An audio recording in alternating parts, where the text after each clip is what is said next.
This is Whiskey Whereabouts, I'm Tim, and it's Kentucky Derby weekend. As this video drops, and to celebrate, I am going to review this Kentucky bourbon. It's the Colonel E.H. Taylor. This is still a buzzed about, much in demand Buffalo Trace Bourbon. I'm going to find out how good it is. Can it possibly justify the sort of inflated prices it's getting on the secondary market? We're going to find out right now. My whiskey journey has taken me to Scotland and back. I've explored whiskey education, tastings, and distilleries from Islay to Speyside. And now my journey continues here, with you, on Whiskey Whereabouts. So if you're outside the U.S. and you don't know, the Kentucky Derby is the first of the three Triple Crown horse races. The Kentucky Derby has all these traditions. The women wear hats, and the men wear ties, and everybody drinks mint juleps made out of Kentucky bourbon. And today we're talking about a Buffalo Trace Bourbon, and it's this Colonel E.H. Taylor. It's the small batch, and it is bottled in Bond. And if you don't know, what does that tell us? It tells us several things about the bourbon. One, that all the bourbon is from the same distillery, that it's at least 50% ABV, it must be 100 proof. This bottle is 50%, and it tells us that the bourbon was aged for 4 years or more. Specifically about this bourbon, it is non-age statement, but it is understood to be 7 to 8 years old, with a little bit of batch variance accounted for there. And it is the Buffalo Trace Mash Bill number 1. It's the low rye mash bill. If you are not familiar and you watch a lot of my Scotch whiskey videos on the channel, and you're asking yourself, what is a mash bill? Well, the mash bill tells us what the ratio of the different grains that went into the mash.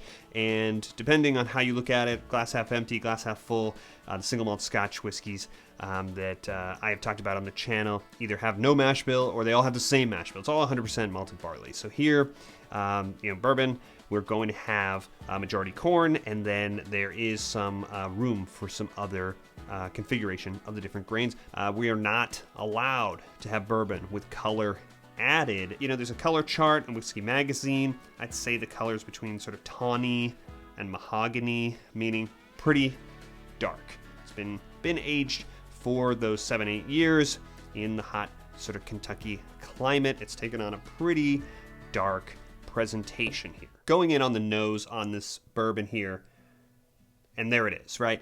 You know it's coming. It has that sort of very familiar bourbon presentation. The rules for bourbon are very restrictive, right? The casks are pretty uniform. There are a lot of restrictions, not so much flexibility as some of the Scotch whiskeys that we sort of talk about on the channel a lot of times.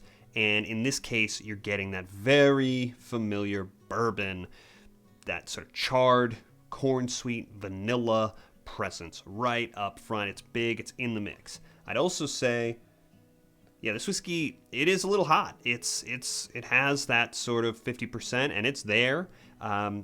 Letting that clear, acclimating to those sort of really right up front obvious notes, going a little bit deeper, there is more here. Very strong cherry presence, and it's nice. And I would say, yeah, there's some oak there from the casks, and on the neck pour, and I would say this bottle's been open probably about a week and a half. On the neck pour, I got a very faint, kind of nutty, like a nut, sort of almond maybe.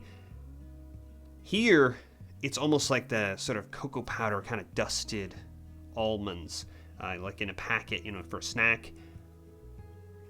And there is definitely a mintiness, and maybe I have mint on the brain. It's mint juleps, it's Derby weekend, but yeah, there's a real fresh kind of mintiness at the bottom of this nose. It's really nice and offsets some of those really richer, sweet, those toastier sort of char notes. Very clean, very inviting at the bottom of the nose. Okay, so here we go in on the palate neat. Yeah, very rich, very nice mouthfeel here with cherry, vanilla cream sort of right up front. Underneath, there's more sweetness. It's a little stickier, little more caramel sweet, a little richer in terms of the sweet element. There's also a little black pepper spice. The heat is definitely there. Let's check out the finish on this bourbon. Nice finish, very nice. Long, medium to long, still going. Very nice, pleasant sort of warming in the chest with that finish. It is very cherry. It has a real toasty kind of char, bordering on burnt sweet sugar, that caramel. It has that mintiness now, plume of it. Mint, a floral, very pleasant as it blooms up. I would say the palate is probably the weakest of the three sort of stages of the experience, because there is a little bit of these sort of offsetting sort of elements, what I'm calling a sort of minty element that is sort of cutting through the kind of uniform bourbon elements here, but a very nice finish. Okay, so we've got 50% bourbon here, so I'm going to go ahead and add some water, and I'm going to add a nice sort of pour here out of my eyedropper into this bourbon, what's left of it. See if it opens up anything new. I'm going to take a minute. I'm going to let this rest here. Okay, going in on the water on the nose. The heat is still there. It has not been washed out. It still has a little bit of heat to it. Similar, that sort of charry, kind of corn, kind of sweet element. But I would say the rest of the nose has kind of merged into almost like a cinnamon sugar cookie. It's pretty inviting. It's pretty nice. Let's check out what happened on the palate now. The palate, kind of the simplest stage of this whiskey, kind of down the middle. Here, the water has really distilled it down, and it is very just caramel sweet, a little bit of spice, and a little bit of black pepper. The heat is kind of under the surface. This is an extremely sippable bourbon now, with the water added. Go back on the finish now with the water. Some more of that sweetness. Vanilla caramel swirl kind of wrapped around those elements on the finish here with the water. So the water has made this really, really sippable. I think there's more complexity here. I think it's a little bit more rewarding neat, but 50%. Okay, before I go into my review, just want to remind everybody, if you're enjoying this video, go ahead and subscribe so you don't miss any of the future videos that are coming out. You can follow along with everything that's going on the channel by following us on Instagram at WhiskyAbouts, and the shop is open at whiskywhereabouts.com.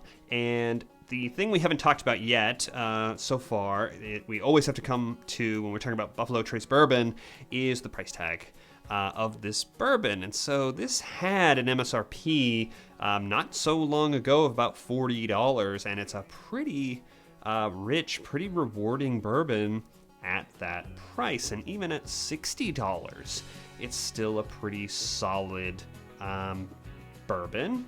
I think this sort of compares, for me, if I was going to sort of compare it and evaluate and weigh it against a sort of a real drinkable with some sort of real substance behind it, a little bit of heat, to a Lagavulin 8 here, or a Lafroy quarter cask.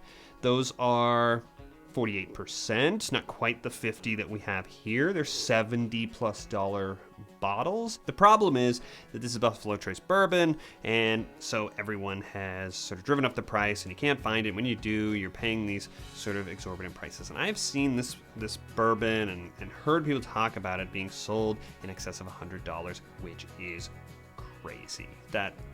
No way. We're not even close here to justifying that price.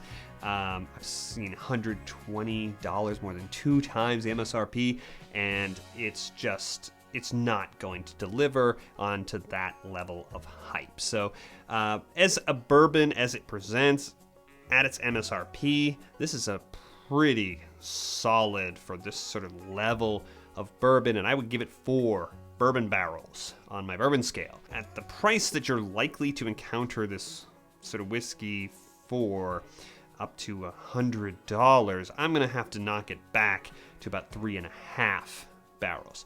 In excess of $100, it's a do not purchase, walk away. There's so much that you could buy for that value that's better than this bourbon, but at anything resembling the MSRP, this is a very, very solid bourbon. There's a reason that there's a lot of buzz around it and that people really enjoy it. And if you enjoyed this video, remember to subscribe. You can hit this button right over here. And if you're interested in some of the bottles that I would pick that are likely cheaper than this one, check out this video I did right over here about Scotch whiskeys less than $100. And I will see you on the next one.